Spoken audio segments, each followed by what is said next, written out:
नमस्कार दोस्तों, मैं आनंद सर एक बार फिर से आपका मैथमेटिका के YouTube चैनल पर स्वागत करता हूं। आज से मित्रों हम इंटरमीडिएट फिजिक्स का भी प्रारंभ करने जा रहे हैं और सबसे पहला जो टॉपिक है आपका इंटरमीडिएट सेकेंड ईयर में वो स्थिर विद्युत है, जहां से हम इसकी ओपनिंग करेंगे। इस पूरे स्थिर विद्युत को समझने के लिए हमें जो प्रारंभिक और सबसे प्रारंभिक टॉपिक बात करनी है वो है आवेश यानी कि चार्ज। तो यहाँ से हमारी टॉपिक शुरू होती है, हमारी प्रस्तावना शुरू होती है, जिसे हम लोग क्या कहते हैं, पहली टॉपिक अपनी आवेश यानी कि चार्ज।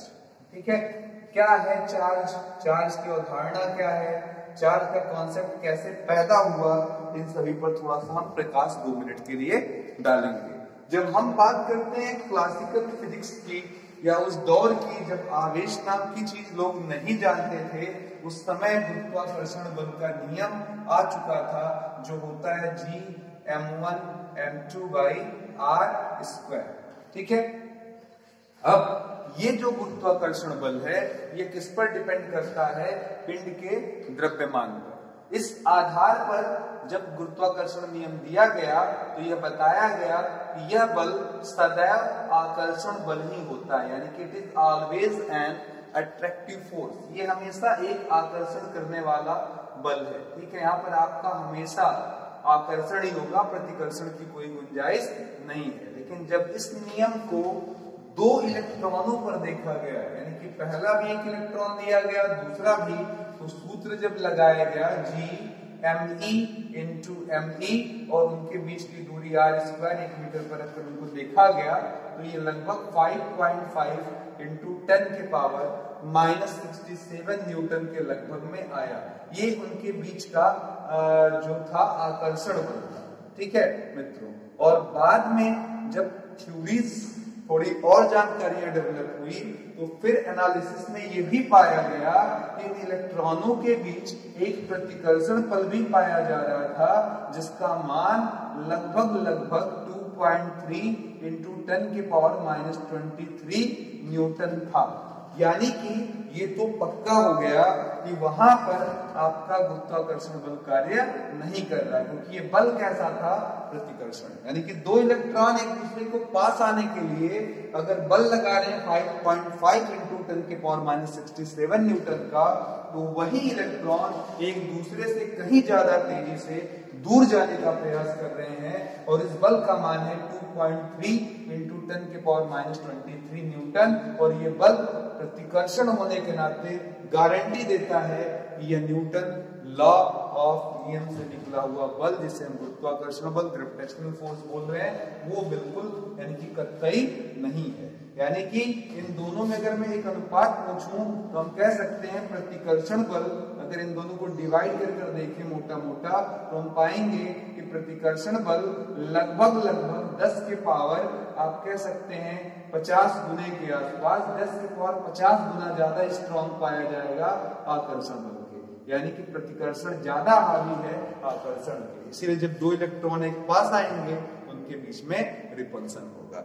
यहां से कॉन्सेप्ट बना आवेश का। ठीक है, आगे चलकर आवेश को समझा गया कुछ इस तरीके से कि सामान्य अवस्था में जब खोजें बहुत सारी होने लगी तो उसके बाद ये पाया गया सामान्य अवस्था में किसी भी द्रव्य पर उतने ही इलेक्ट्रॉन होते हैं जितने की प्रोटॉन। जितने इलेक्ट्रॉन होते हैं, number of electron and number of proton is equal, और उनके ऊपर आवेश का मान भी सेम होता है।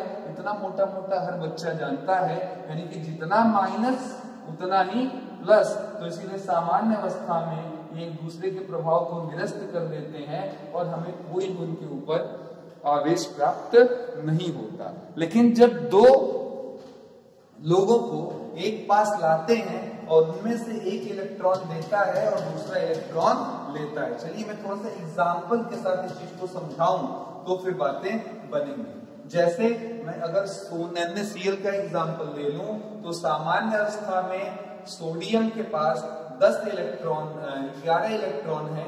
ठीक है, या ऐसे में बोल दूं उनका एटॉमिक नंबर यानी कि परमाणु संख्या, परमाणु क्रमांक 11 है, यानी कि इसके पास 11 प्लस है और 11 ही माइनस है, 11 इलेक्ट्रॉन है और 11 प्रोटॉन है, तो इसीलिए प्रभाव टोटली खत्म होकर क्या हो गया, 0। ऐसे ही क्लोरीन भी ले लें तो उसके पास परमाणु क्रमांक 17 होने के नाते 17 ही इलेक्ट्रॉन होते हैं और 17 ही प्रोटॉन भी होते हैं। इन पर पॉजिटिव चार्ज, इन पर निगेटिव, और ये एक दूसरे को कैंसिल आउट कर क्या हो जाते हैं, 0।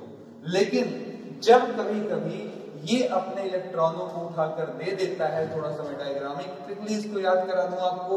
यहाँ पर अंदर हमारे प्रोटॉन मौजूद होते हैं, तो अंदर 11 प्रोटॉन है हमारे पास, और ये कुछ इस तरीके से है आपका कहानी आगे कि यहाँ 2 है, यहाँ पर आपका 8 है, और अंतिम वाले में 1 इलेक्ट्रॉन मौजूद है। अगर यह 1 इलेक्ट्रॉन निकल जाए तो अब इलेक्ट्रॉनों की संख्या 10 हो जाएगी, यानी कि माइनस चार्ज आपके पास 10 हो जाएगा, और प्रोटॉन पर तो कोई प्रभाव मित्र पड़ने वाला नहीं है, तो 11 प्रोटॉन होने के नाते इस पर +1 प्रोटॉन का चार्ज आ जाएगा, यानी कि पॉजिटिवली चार्ज हो जाएगा। यानी कि इलेक्ट्रॉन देने से, अंडरलाइन करिएगा, इलेक्ट्रॉन देने से उतना ही प्लस चार्ज आपके ऊपर आ गया, यानी कि 1 इलेक्ट्रॉन दिया तो 1 पॉजिटिव चार्ज। अगर आपने 2 इलेक्ट्रॉन दिया होता तो 2 पॉजिटिव चार्ज आ जाता है। इसके विपरीत यही इलेक्ट्रॉन क्लोरीन ने ले लिया, और क्लोरीन की स्थिति कुछ ऐसी थी, पहले से वो 17 बैठा हुआ था प्रोटॉन, यहाँ 2 था, यहाँ 8 था, यहाँ 7 था, ठीक है, और इसने वहां से 1 इलेक्ट्रॉन ले लिया, तो अब ये इलेक्ट्रॉन लेने के बाद यहाँ 1 मिलने के बाद टोटल इलेक्ट्रॉनों की संख्या हो गई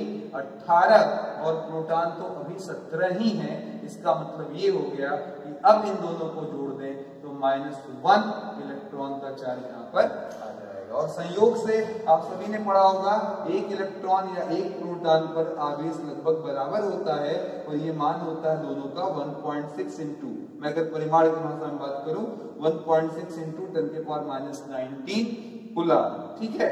और ये दोनों बराबर होते हैं, बशर्ते ये प्लस होता है और इसका चिन्ह क्या, माइनस होता है, ठीक है। तो यहाँ पर देखिएगा इसने इलेक्ट्रॉन लिया, तो जितना इलेक्ट्रॉन इसने वहां से गेन किया उतना इसके ऊपर ऋण चार्ज आ गया। यानी कि अगर मैं एक तत्व ले लूं A और B, मैंने कहा A ने 2 इलेक्ट्रॉन दे दिया तो A पर क्या आ जाएगा, 2 प्लस आ जाएगा, और इसने वही 2 इलेक्ट्रॉन अडॉप्ट कर लिया तो इसके ऊपर 2 माइनस आ जाएगा। तो ये कॉन्सेप्ट हो गया, एक प्लस और एक माइनस। अब ये प्लस और माइनस का कॉन्सेप्ट देने वाले कौन वैज्ञानिक थे, तो उनका नाम था बेंजामिन फ्रैंकलिन। बेंजामिन फ्रैंकलिन ने पहली बार बताया कि आवेश 2 प्रकार के होते हैं, एक पॉजिटिव चार्ज का होता है और दूसरा क्या होता है, निगेटिव चार्ज का होता है। अब अगर कोई आपसे आवेश के बारे में पूछे कि सर आवेश की परिभाषा की, चार्ज की परिभाषा क्या होती है, तो जवाब है एक सामान्य अवस्था वाला, यानी कि एक न्यूट्रल द्रव्य जो है वो ना तो विद्युत क्षेत्र को ना ही चुंबकीय क्षेत्र को महसूस कर सकता है, वो बिल्कुल साइलेंट रहेगा जब उसे उठाकर किसी भी विद्युत क्षेत्र में आप रख देंगे। लेकिन अगर एक आवेशित चार्ज है तो उसे अगर आपने किसी भी चुंबकीय या वैद्युत क्षेत्र में उठाकर अगर रखा तो वो कुछ न कुछ हरकत करेगा, यानी कि उसमें कोई ना कोई एक्सेलरेशन या डी एक्सेलरेशन डेवलप हो जाएगा। इसी गुण को हम लोग क्या कहते हैं, आवेश कहते हैं। यानी कि अगर कोई पूछे आवेश किसे कहते हैं, तो इसका जवाब है आवेश किसी भी द्रव्य का वह गुण है जिसके द्वारा वह किसी भी वैद्युत क्षेत्र या चुंबकीय क्षेत्र को उत्पन्न करता है अथवा उसका मजा, यानी कि उसके आभास को या उसके ऊपर अप्लाई करने पर वह उसको महसूस करता है, ठीक है। अगर आवेश ना हो किसी के पास तो ना तो वो विद्युत क्षेत्र पैदा कर सकता, ना ही चुंबकीय क्षेत्र पैदा कर सकता है, और ना ही वो इन क्षेत्रों में रखने पर किसी भी प्रकार की प्रतिक्रिया दे पाएगा, ठीक है। तो सबसे अच्छी विश्लेषण, आवेश यानी कि चार्ज किसी भी द्रव्य का वह गुण है जिसके द्वारा या जिसकी सहायता से वह वैद्युत एवं चुंबकीय क्षेत्र या प्रभाव को महसूस भी करता है और उत्पन्न भी करता है।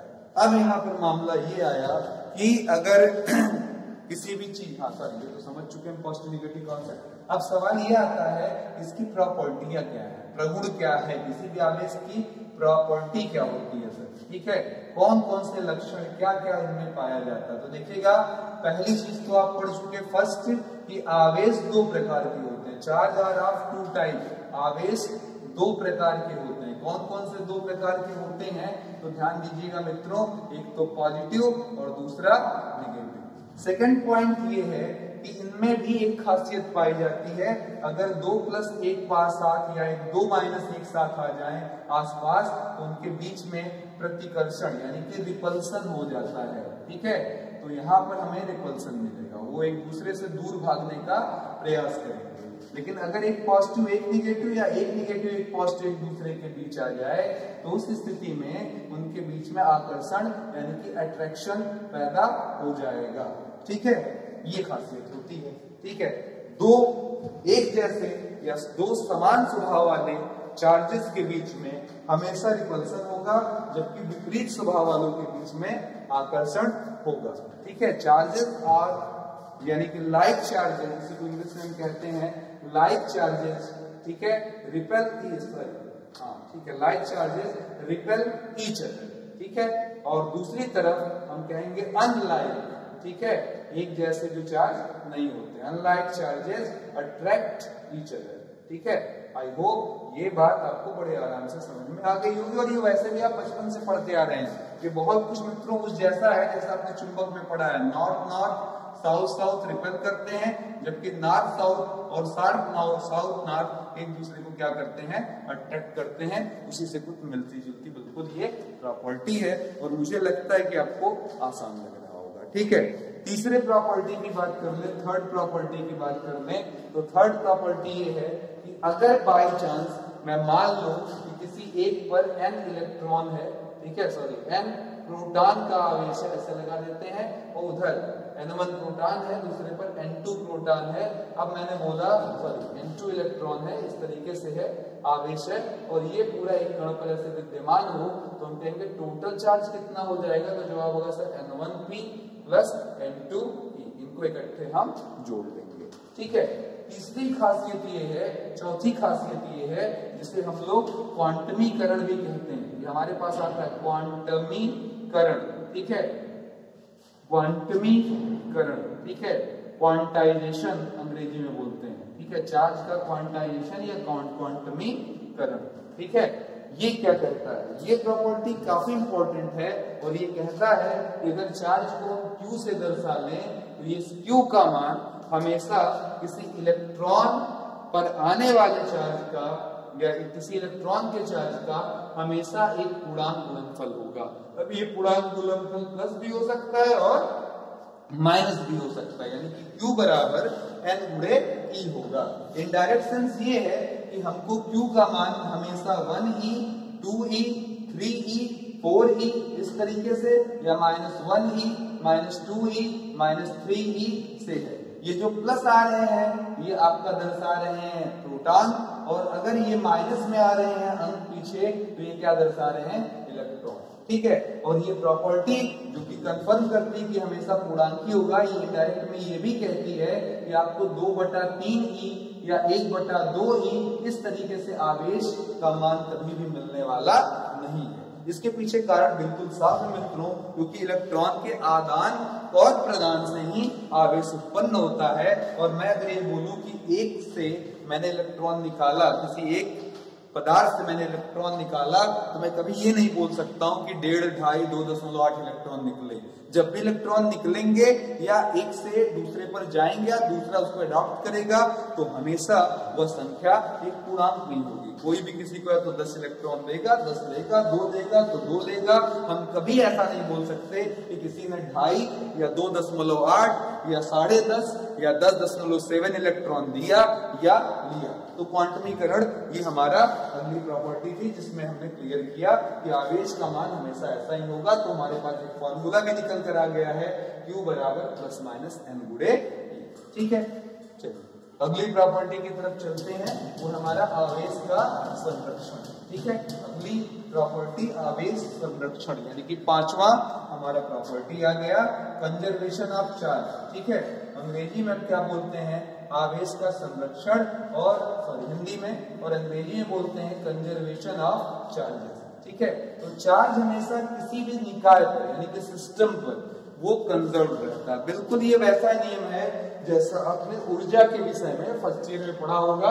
ऊर्जा को ना तो हम क्रिएट करते हैं, ना ही वो डिस्ट्रॉय होता है किसी सिस्टम पर, बल्कि वो एक फॉर्मेट से दूसरे फॉर्मेट में बदलती रहती है। ओके है, यानी कि उसका मान स्थायी होता है।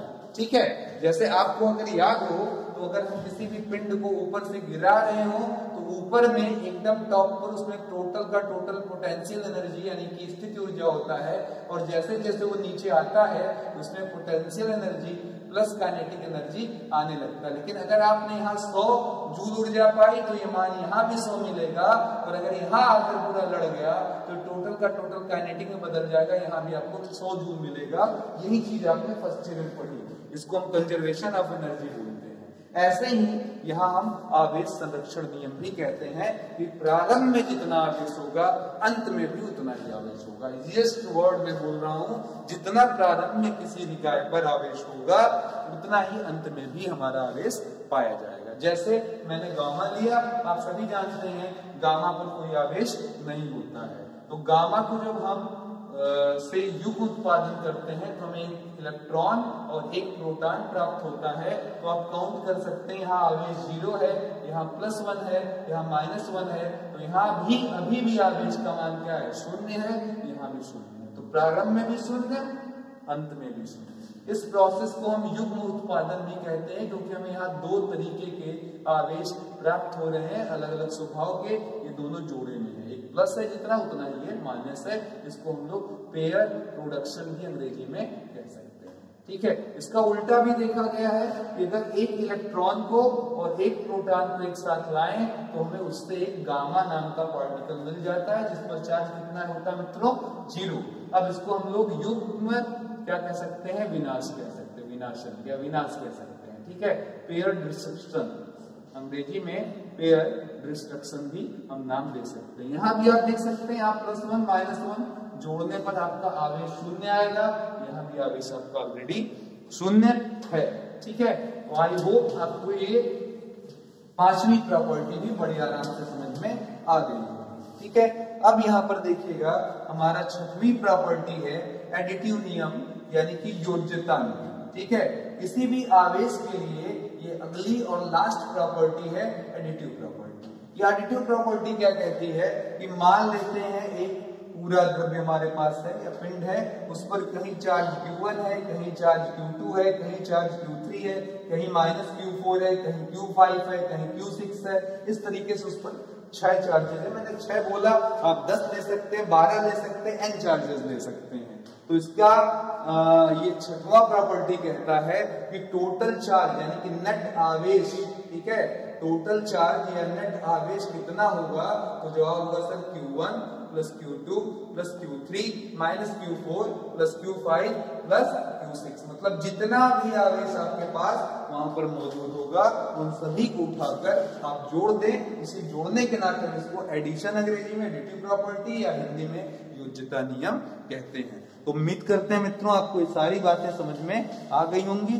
थोड़ी सी बात बैक गियर लगाकर कर लेते हैं जो आपने हाई स्कूल में पढ़ा हुआ है। यहाँ पर हमने एक फॉर्मूला निकाला या समझा कह सकते हैं प्रॉपर्टी के द्वारा कि Q बराबर ±NE होता है। अब इस प्लस और माइनस के झोल-झाल में ना पड़े, अगर आपने इलेक्ट्रॉन दिया है तो आप पर प्लस आवेश आएगा, और अगर आपने इलेक्ट्रॉन लिया है तो आप पर कैसा आवेश आएगा, माइनस आएगा। तो हमारा एक फार्मूला बना Q बराबर, बुकों में लिखा रहता +-NE, आप इन्हें लेकर भी अपने न्यूमेरिकल सॉल्व कर सकते हैं, जहां E की वैल्यू आपको अच्छे से मालूम है 1.6 × 10⁻⁻19 कूलम। अब यहाँ पर एक चीज याद करा दें, आपको याद होगा I बराबर Q/T, अगर याद आ गया हो तो बोले Q बराबर क्या हो जाएगा, I × T। I को हम जनरली एम्पियर में मापते हैं और समय को हम किसमें नापते हैं, सेकंड में। तो इसलिए Q का अगर कोई पूछे मात्रक यानी कि यूनिट क्या होगा Q का, तो जवाब हो जाएगा सर, ये हो जाएगा एम्पियर सेकंड। क्या हो जाएगा इसका मात्रक, एम्पियर सेकंड। ठीक है, ये हो जाएगा। इसी को आगे चलकर हम लोग कूलाम बोलते हैं। क्या बोलते हैं, कूलाम के नाम से जानते हैं। तो इसी चीज को हम कूलाम भी बोल सकते हैं। एम्पियर सेकंड ही क्या कहलाता है, कूलाम कहलाता है। ठीक है, तो आई होप ये इतना ही हिस्सा जो है वो आपको बहुत ही अच्छे से क्लियर हो चुका होगा। बात करें एनसीईआरटी की, तो एनसीईआरटी पर यहाँ पर इस सेक्शन पर कोई हमारे पास न्यूमेरिकल नहीं है। ठीक है, इसलिए हम यहाँ पर उसकी मदद तो नहीं ले पाएंगे, क्योंकि एनसीईआरटी में किसी भी प्रकार का कोई न्यूमेरिकल नहीं दिया गया है। तो तो आइए जरा हम अपने से कुछ न्यूमेरिकल क्रिएट करते हैं, इस पर सवाल लगाते हैं। जरा ध्यान से सुनिएगा। पहला सवाल हमारा है, एक चालक पर 6400 कूलाम आवेश है। ध्यान से सुनिएगा, एक चालक पर क्या पाया गया, एक चालक पर यानी कि कंडक्टर पर 6400 कूलाम आवेश है। ठीक है, अब क्वेश्चन ये है उस पर कितने इलेक्ट्रॉन, ठीक है, कितने इलेक्ट्रॉनों का आवेश मौजूद है, उस पर कितने इलेक्ट्रॉन है, ऐसे भी कह सकते हैं। ठीक है, तो अब यहाँ पर आइए और बड़े आराम से सवाल को लगा दीजिए। आप कहेंगे सर Q की वैल्यू दे रखा है 6400 और Q का मान कितना होता है, तो जवाब हो जाएगा सर Q बराबर N गुणे E हो जाएगा। Q की जगह 64, N निकालना है, E का मान 1.6 इंटू 10⁻⁻19, एक काटिए, 16 चौका क्या हो जाएगा 64, 1 2 3, इसको नीचे ले आइए, n बराबर क्या हो जाएगा 4000 के नीचे 10⁻⁻19, ये 4 गुणे 10⁻3 ये ऊपर जाएगा, 10⁻19 हो जाएगा, तो ये हो जाएगा 4 गुणे 10⁻19 और 3 मिलकर क्या हो जाएगा 22। ठीक है, तो यहाँ पर कितने इलेक्ट्रॉन या प्रोटॉन जैसा भी कहना चाहे है यहाँ पर मौजूद उपस्थित है, तो जवाब है 4 गुणे 10⁻22। ठीक है, चलिए नेक्स्ट क्वेश्चन की तरफ चलते हैं मित्रों।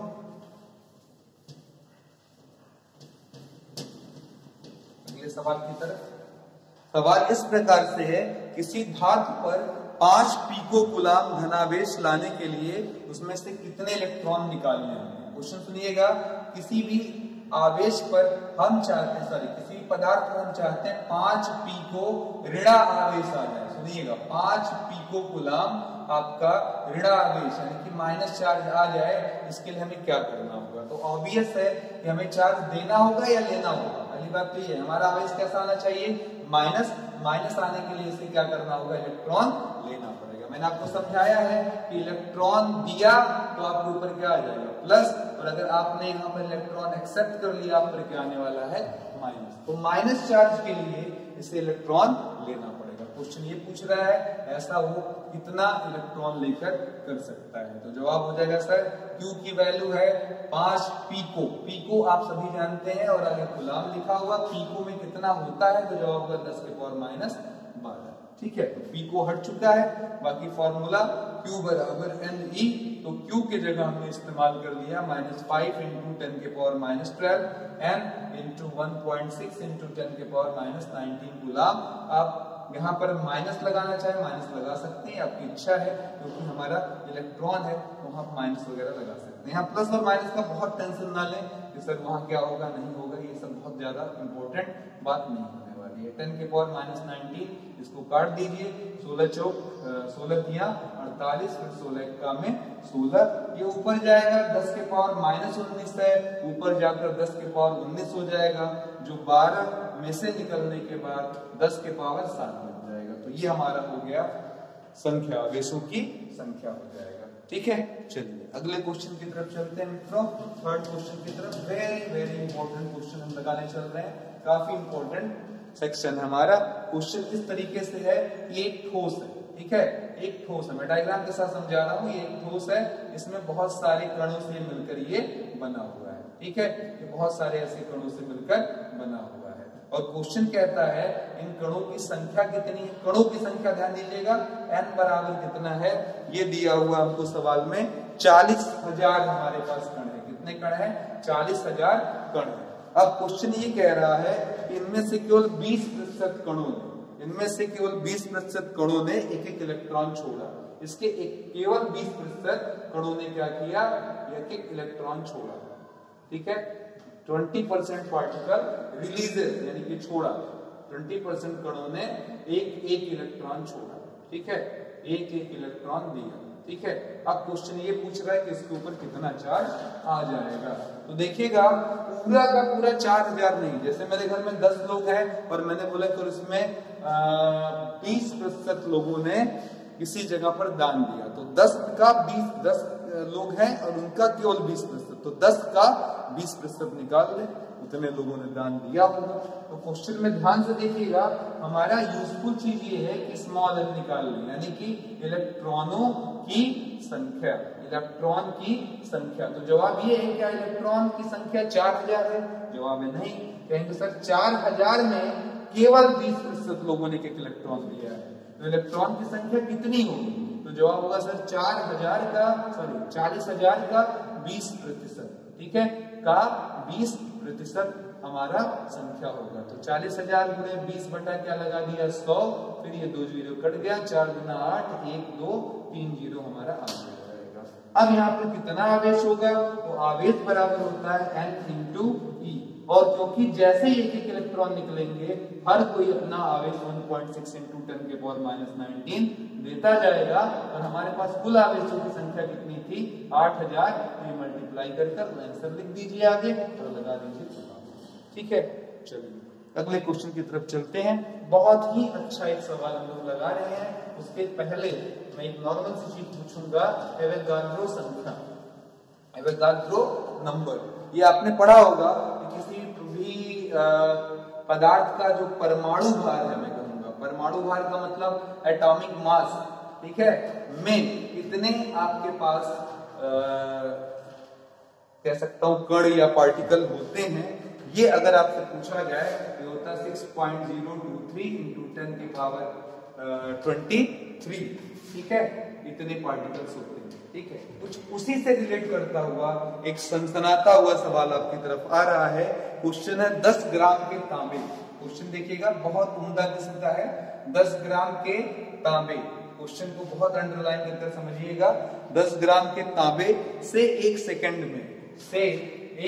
में, ठीक है, से 1 सेकंड 1 मिनट 10 ग्राम के तांबे का टुकड़ा है, यदि तांबे का प्रत्येक, ठीक है, 10 ग्राम का तांबा का टुकड़ा है और तांबे के प्रत्येक, ठीक है, 10 के पावर 6 कणों में से क्या होता है, केवल एक कण हमारे काम में आता है, एक इलेक्ट्रॉन स्थानांतरित करता है, मतलब इसके 10 के पावर 6 कण केवल और केवल कितना, 10 के पावर 6 में से केवल एक व्यक्ति ऐसा या एक कण ऐसा है जो केवल एक इलेक्ट्रॉन देने को तैयार है, ठीक है।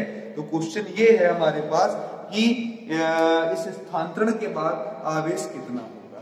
आइए वापस जगह, तांबा यानी कि कॉपर की बात हो रही है, और सवाल ये है कि सर कॉपर का अगर मैं पूछूं आपसे कि कितना होता है एटॉमिक मास यानी कि परमाणु भार, तो जवाब होगा 63.2। अब मोटा मोटा आप ले सकते हैं 63.5, 63.2 वगैरह, ठीक है।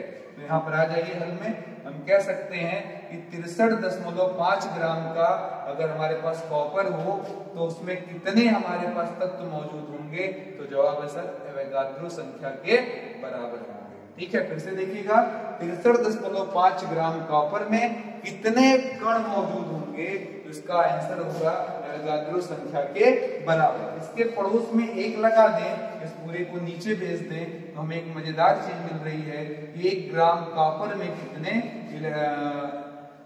इलेक्ट्रॉन मौजूद होंगे, तो जवाब होगा ये बटे में कितना 63.5। लेकिन मेरे सवाल में कितने ग्राम के लिए पूछा गया है, जवाब है 10 ग्राम के लिए। तो अगर आपको 1 ग्राम के लिए निकल चुका है तो 10 ग्राम कॉपर में कितने हमारे पास n होंगे यानी कि पार्टिकल होंगे, तो जवाब होगा इसी ऊपर वाले में सर 10 का गुणा। 1 ग्राम का पता था, एक के इधर साइड में आप समझिए 10 का गुणा, उधर में क्या कर दिया 10 का गुणा, तो 6.023 इंटू 10 के पावर 23 बटे में 63.5। तो ये n आ गया। अब आपसे क्यों क्यू ही तो पूछ रहा मित्रों, Q बराबर हो जाएगा n इंटू ई। n का मान आपके सामने है और बाकी आपको E तो अच्छे से याद ही हो गया होगा, और आज से नहीं याद हुआ होगा, बचपन से पढ़ते आ रहे हैं 1.6 इंटू 10 के पावर -19। तो ये टोटल चार्ज हमारा आ गया, इतना कूलाम चार्ज यहाँ पर उपस्थित होगा। ये सवाल बहुत ही बेहतरीन है, इस पर सवाल बनाना होता है किस तरीके से कि 2 हमारे पास कॉपर थे, इन दोनों कॉपर्स के साथ यह सिचुएशन लगा दिया जाएगा, आगे चलकर पूछ लिया जाएगा कि अगर इन दोनों को लाकर 1 मीटर की दूरी पर रख दिया जाए तो उनके बीच में लगने वाले कूलाम बल की गणना करें, तो वो आपका काफी स्टैंडर्ड क्वेश्चन बन जाएगा। लेकिन उसमें कॉन्सेप्ट क्यू का ही लगेगा, वही सबसे इंपॉर्टेंट है जो मैंने सवाल में आपको सिखाया है। वो तो भी कूलाम के नियम पर आधारित बातें हैं जो आगे चलकर हम लोग करेंगे। मुझे लग रहा है कि न्यूमेरिकल्स आपको बहुत ही अच्छे से क्लियर हो गए होंगे। अब चलते हैं हम इसकी अगली प्रॉपर्टी की तरफ, ठीक है। अब ये बात आती है जहां तक हमने अभी बात को विराम लगाया था कि सर ये बताइए कि आपने बोला आवेश 2 प्रकार के होते हैं, तो इसकी कहानी शुरू कहां से हुई? इसकी शुरू हुई कहानी लगभग 600 बीसी से यूनान से, यानी कि आप इसको कह सकते हैं ग्रीक, ठीक है, यूनान यानी कि ग्रीक में कह सकते हैं। उसमें सबसे पहला प्रयोग करने वाले वैज्ञानिक थिल्स साहब थे, तो इसीलिए उनको इसका कह सकते हैं कि प्रारंभिक जनक हम कह सकते हैं एक तरीके से, ठीक है। तो 600 बीसी के आसपास में एक प्रयोग हुआ कि एम्बर एक होता है टुकड़ा, उसको लाकर, ठीक है, बिल्ली की खाल से हम लोग, ठीक है, रगड़ लेते हैं और बिल्ली के खाल से रगड़ने के बाद, ठीक है, यह देखा गया कि जो एम्बर था या कांच भी यहाँ पर लिया जा सकता था, वैसे फिलहाल ये प्रयोग जो ग्रीक में हुआ उसमें एम्बर का प्रयोग हुआ था। जब इन दोनों को आपस में रब किया गया, इस तरीके से रगड़ा गया, तो पाया गया कि इन दोनों के अंदर छोटे छोटे पदार्थों को अपनी तरफ अट्रैक्ट करने की क्षमता आ जाती है। छोटे छोटे पदार्थ ले लिया जाए, टिनी ऑब्जेक्ट्स ले लिए जाए, तो ये क्या करता है, अपनी तरफ इनको अट्रैक्ट करना प्रारंभ कर देता है, ठीक है।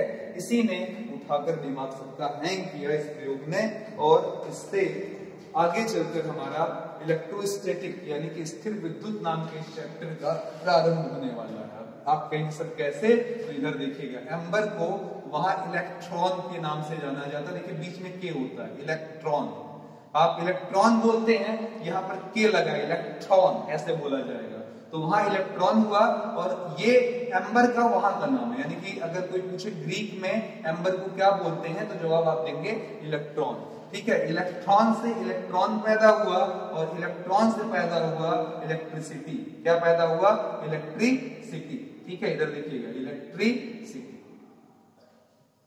इलेक्ट्रिसिटी किसे कहा गया, तो जवाब है ये उस इलेक्ट्रॉन या एम्बर का वह गुण है या वह ऊर्जा है जिसके कारण यह अट्रैक्टिव या रिपल्सिव फोर्स लगाती है, तो इसीलिए इसको हम लोग इलेक्ट्रिसिटी भी कहा गया। अब यहाँ जो हमको अभी मिल रहा था चार्ज, रगड़ने के नाते हमें जो प्लस और माइनस का खेल मिल रहा था, ये एक विद्युत था, इसीलिए इसको हम लोगों ने स्थिर विद्युत का भी नाम दिया। क्या नाम दिया, स्थिर विद्युत, यानी कि इलेक्ट्रोस्टैटिक, ठीक है, इसको क्या बोला गया, इलेक्ट्रोस्टैटिक। क्योंकि यहाँ पर जितनी भी चीजें हमको पढ़नी है, उसमें जब एक बार आपके ऊपर प्लस या माइनस जो भी चार्ज आ गया, ये तो मैं इस पर बाद में बात करूंगा, इसमें जिस पर भी प्लस और माइनस का चार्ज आपका जिस तरीके से भी आ गया, वो अपने आप यहाँ पर विद्युत क्षेत्र वगैरह पैदा करना शुरू करेगा। चार्ज का मूवमेंट नहीं होगा, लेकिन वो अपने चारों तरफ विद्युत क्षेत्र वगैरह पैदा कर देगा।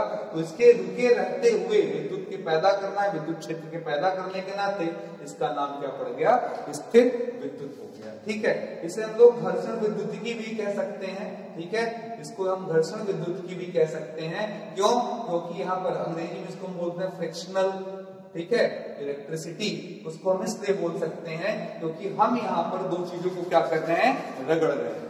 इस रगड़ने से ही ऐसा होता है कि हमें ये प्रभाव देखने के लिए मिल रहा है, इसलिए हम इसको घर्षण विद्युतिकी या फ्रिक्शनल इलेक्ट्रिसिटी के नाम से भी इसे जानते हैं, ठीक है। तो इसको घर्षण विद्युतिकी भी बोला जा सकता है, ठीक है। अब चलिए अगली चीज ध्यान दें, आगे चलकर क्या पता चला। तो यहाँ पर आगे के लिए हम इस प्रयोग को थोड़ा सा और अच्छे से समझते हैं, ठीक है। एक कांच का टुकड़ा लिया गया, सर, या कांच का रॉड लिया गया, उसे बिल्ली की खाल से रगड़ा गया, ठीक है। ये बिल्ली की खाल थी, ठीक है, और ये हमारे पास क्या था, कांच था, ठीक है।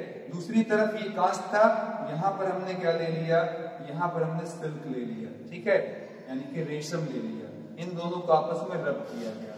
रब करने के बाद जो भी हुआ, उसके बाद हमने मान लिया कि इसमें क्या चार्जेस है, ये मुझे नहीं मालूम थे। हमने क्या किया, इसी जैसा एक और कांच लाया जो कि बिल्ली से रगड़ा हुआ था। तो जब बिल्ली और बिल्ली वाले, कह सकता हूँ, रगड़े हुए दोनों ग्लास रॉड एक पास लाए गए, उन्होंने रिपल्सन किया, यानी कि एक दूसरे से प्रतिकर्षण किया। इसी प्रकार जब कांच को हमने रेशम से रगड़ा, ऐसे एक और कांच से रेशम को रगड़कर एक और कांच ले आएंगे, उस कांच को जब इसके पास ले आया गया तब भी रिपल्सन हुआ।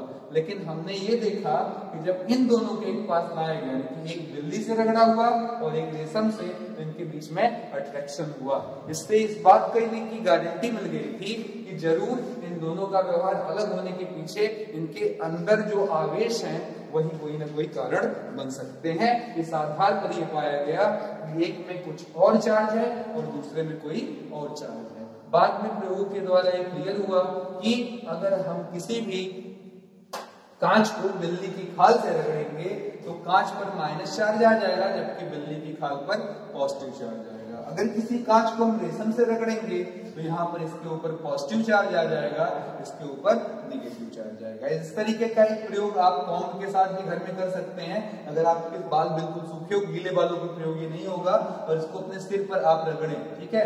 अगर आप अपने सिर पर रगड़ें तो आप क्या पाएंगे कि ये कॉम्ब बाद में चलकर छोटे छोटे कागज के टुकड़ों को अपनी तरफ क्या करेगा, चिपका देगा, ठीक है। ये खासियत भी देखा जाता है। तो ये सारे प्रयोग आप कर सकते हैं। ऑब्जेक्टिव क्वेश्चन बहुत सारे इसमें बनते हैं, जैसे बिल्ली की खाल से रगड़े गए कांच के ऊपर कैसा आवेश आ जाता है, आंसर होगा माइनस। और अगर किसी सिल्क से रगड़ा हुआ कांच है तो उसके ऊपर कैसा आवेश आ जाएगा, जवाब होगा प्लस। अब ये प्लस या माइनस किसी पर क्रिएट करने की जो कला है, प्रोसेस है, इस प्रोसेस को हम लोग आवेशन कहते हैं, ठीक है। टू बी चार्ज, अगर किसी को मुझे चार्ज करना है तो पक्का है या तो उस पर प्लस लाना होगा या तो उस पर माइनस। तो ये जिन भी तरीकों से प्लस और माइनस पैदा किया जाए, इस प्रोसेस को हम लोग क्या कहते हैं, आवेशन का नाम देते हैं, यानी कि इसको अंग्रेजी में हम कह सकते हैं चार्जिंग, ठीक है। किसी भी चीज को चार्ज करना। तो आइए देखिए किसी भी चीज को चार्ज कैसे कैसे किया जा सकता है। तो आपने एक तो पढ़ ही लिया, पहला तरीका हमारा कौन सा है, तो जवाब है घर्षण द्वारा, यानी कि रगड़। अगर आप रगड़ते हैं तो क्या होता है, तो जवाब होगा सर इस वाले केस की अगर मैं बात करूं तो ये क्या करेगा, इलेक्ट्रॉन इसको देगा, जिसके नाते इसके ऊपर प्लस आ जाएगा, और इलेक्ट्रॉन लेगा, इस नाते इसके ऊपर क्या आ जाएगा, माइनस आ जाएगा। जबकि इसके नीचे वाले एग्जाम्पल में जिसमें हमने रेशम लिया था, जब इन दोनों को हम रगड़ेंगे तो क्या होगा, तो जवाब होगा सर यहाँ पर मामला थोड़ा सा उलट जाएगा। अब क्या होगा, हमारा ये जो है क्या करेगा, इसको इलेक्ट्रॉन देगा और रेशम इलेक्ट्रॉन लेगा, जिसके नाते इसके ऊपर प्लस आ जाएगा और इसके ऊपर क्या आवेश आ जाएगा, माइनस आ जाएगा। तो रगड़ने पर क्या होता है, इलेक्ट्रॉनों का स्थानांतरण। और आपको मैं पीछे भी बता चुका, जो इलेक्ट्रॉन देगा उसके ऊपर प्लस, जो इलेक्ट्रॉन को एक्सेप्ट कर लेगा उसके ऊपर कैसा आवेश आ जाएगा, माइनस आ जाएगा, ठीक है। इस घर्षण को हम मेथड को अंग्रेजी में बाई फ्रिक्शनल मेथड भी कह सकते हैं। दूसरा हमारा होता है सेकेंड, अगला हमारा जो होता है वो होता है चालन द्वारा, ठीक है। अंग्रेजी में हम इसको बोलते हैं बाई कंडक्शन, बाई कंडक्शन। ये बिल्कुल सिंपल सी चीज है। आप ये बताएं मित्रों कि अगर मैं एक गर्म चम्मच लाकर आपको छुआ दूं, ठीक है, आपको टच करा दूं, तो आपके बाल बिल्कुल ऐसे ही खड़े हो जाएंगे जैसे इस सवाल में इस आदमी के खड़े हो गए। क्यों, क्योंकि ये ज्यादा गर्म होगा और आपका शरीर क्या होगा, ठंडा होगा। तो यहाँ से ताप का बहाव उच्च से निम्न विभव की तरफ होता है। इसी प्रकार देखा गया कि अगर एक चार्ज या एक वस्तु है जिस पर पॉजिटिव चार्ज का ढेर लगा हुआ है, उसे किसी अचालित मतलब अचार्ज वस्तु से लाकर सटा दिया जाए, उसके ऊपर भी कुछ पॉजिटिव आ जाएंगे। और इसी प्रकार अगर किसी निगेटिव चार्ज वाले से लाकर किसी को सटा दिया जाए, टच करा दिया जाए, बिल्कुल ऐसे लाकर संपर्कित करा दिया जाए, तो ये माइनस भी कुछ इसके ऊपर आ जाएगा। ये बहाव क्यों होता है, बिल्कुल याद रखे रहिएगा, क्योंकि किसी भी चीज का बहाव सदैव उच्च विभव से निम्न विभव की तरफ होता है। तो जिस पर दाब ज्यादा होगा, आवेशों का दाब ज्यादा होगा, उस तरफ से कम दाब की तरफ आवेशों का फ्लो होना प्रारंभ हो जाएगा। तीसरा और इम्पोर्टेंट हमारा जो है थर्ड प्रॉपर्टी जो है वो हमारा क्या है, जब हम किसी को देखते हैं, देसी कहावत मुझे याद आ रही है, खरबूजे को देखकर खरबूजा रंग बदलता है। मैं छोटा सा एग्जांपल ले लूं, अगर बगल में किसी पड़ोसी के यहाँ दो पहिया वाहन आ जाए और आपके यहाँ साइकिल हो, तो आप भी परेशान हो जाएंगे कि किसी तरीके से मैं भी गाड़ी ले लूं। इसी प्रकार अगर आपके किसी मित्र के पास कोई अच्छा क्रिकेट बैट हो और आपके पास ना हो, तो आपका भी दिल करता है कि किसी तरीके से मेरे पास भी आ जाए। तो सामने वाले को देखकर अगर आप भी अपने रंग बदलते हैं, ठीक है, तेरी सोहबत में मैं बदल रहा हूँ आजकल, लगता है कुछ दीवाना हो गया, ठीक है। तो इस बात को थोड़ा समझ लीजिए कि अगर किसी को देखकर आपके अंदर कोई चेंज आ रहा है बिना संपर्क के, दूर से ही दूर, कोई उस तरफ खड़ा और आप यहाँ बालों को संवार रहे हैं, तो ये बता रहा है कि आपके ऊपर दूर से ही प्रेरण पैदा हो रहा है। इस थर्ड प्रॉपर्टी को हम लोग बोलते हैं प्रेरण, ठीक है, बाई मोटिवेशन भी हम कह सकते हैं, लेकिन यहाँ पर हम मोटिवेशन ना बोलकर इसको क्या बोलेंगे, बाई इंडक्शन। इंडक्शन, ठीक है, बाय म्यूचुअल इंडक्शन, ठीक है। तो मैंने क्या कहा, सोहबत का नतीजा। इधर देखिएगा, अगर एक आदमी के पास पॉजिटिव चार्ज थे पूरा भरपूर और हमारे पास एक सिंपल सा कोई द्रव्य था जिसके ऊपर सामान्य एकदम था वो, यानी कि जितना प्लस था उतना ही क्या था इसके पास माइनस था। ध्यान दीजिएगा, इस तरीके से उसके पास जितना प्लस उतना ही माइनस था। जब हम इसको पास लाना शुरू करेंगे तो क्या होगा, तो अगले स्टेप में आप देखिएगा, जब हम इसको पास लाएंगे इसके, तो कहानी कुछ ऐसी हो जाएगी। इस पर पूरा प्लस है और प्लस क्या करेगा, माइनस को अपनी तरफ अट्रैक्ट करेगा, जैसा आप जानते हैं, इसलिए इसके पर माइनस जुड़ जाएगा और यही प्लस इस प्लस से प्रतिकर्षण करेगा, रिपेल करेगा, जिसके नाते इस साइड पर पूरा का पूरा प्लस इकट्ठा हो जाएगा।